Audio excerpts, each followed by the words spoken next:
aka Geeks.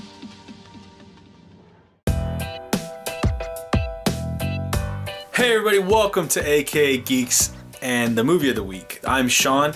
This is another Lone Wolf edition of Movie of the Week. This week's Movie of the Week was Finding Dory. Now, I've been wanting to watch this movie for a while. I've heard things that are a bit of mixed review on this one, and I wanted to see if it lived up to Finding Nemo as well as other Disney animated films. And so I went into this one, looking forward to it. Get down to it. The cast in this one, voice cast, it's awesome. Great voice cast. You go through the film and you just hear people that you're like, oh, I know that voice, and you could name them, and you hear them distinct enough that you can name that person and that one and that one and that one, and so that's really good. It's got a good cast to back up the film. The lead characters are still being voiced by Ellen DeGeneres and Albert Brooks, and so you still have that same flavor from Finding Nemo. It looks amazing. The graphic fidelity, I don't know what you want to call it, the CGI in this film, the animations in this film are amazing. I really can't stress that enough, that how good this film looked. Did the film live up to expectations? What can I say?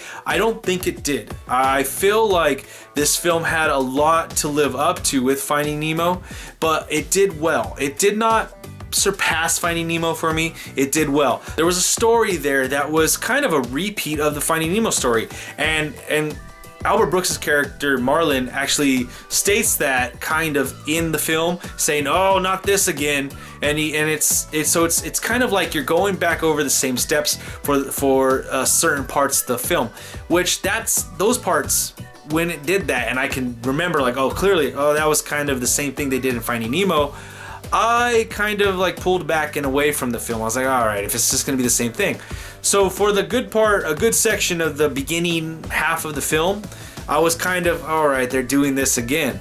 There was some magical touches sprinkled in there, but more so at the back half end is when they kind of livened it up and introduced a new character, Hank, and they introduced some other types of wildlife, which was really nice to see, and kind of like how the seagulls have their own sound of what they make when they're calling. And it's kind of like the sea lions have their own thing, what they make when they're actually barking in real life. It's what they're saying in the movie. So I really liked that. And this is all because there are these new animals, these new characters that are now interjected in the film. So when they did that, I felt the movie really picked up, and it started to really hit those moments that I didn't experience the same way with Finding Nemo. So this film overall, it was a good film. It was a very good film. There were some parts definitely that felt like they're just repeats of Finding Nemo. And if you're calling it Finding Dory, you got to expect that, right? So it did hit on some points that were hit on before. It did sprinkle in some new stuff in there with new characters, new animals that showed you a different side of this marine kind of culture world.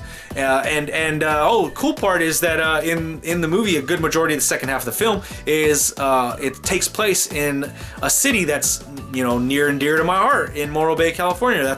We go there all the time. Every year we go there. We take a trip down there. So it was really cool to see that highlighted. Now, all the times I've gone to Morro Bay, I've never seen marine life, the marine life place that they have in the film. I'm gonna have to look for that next time I go there. So, like I said, overall good film. It touched on some stuff that was touched on before. It had interjected some new life into this series. I do think that they left it open for a third film that could be something else. Now, do I want a third film? Probably not. I really don't think I need a third film. I think that they've touched on what they need to touch on with the themes of these two films. I do recommend this for families, for kids, for fans of Disney, for people who loved Nemo. You're gonna like this film. Me as an older person that wants to look at films subjectively and wants to try to take everything with a grain of salt and I want to try to at least be a little bit critical about these films. I had some ups and downs with it, but I still enjoyed it overall.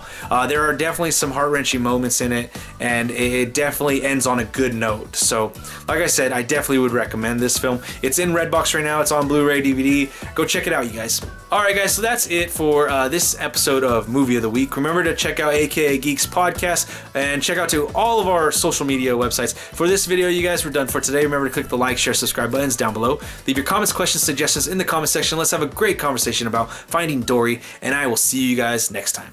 Peace.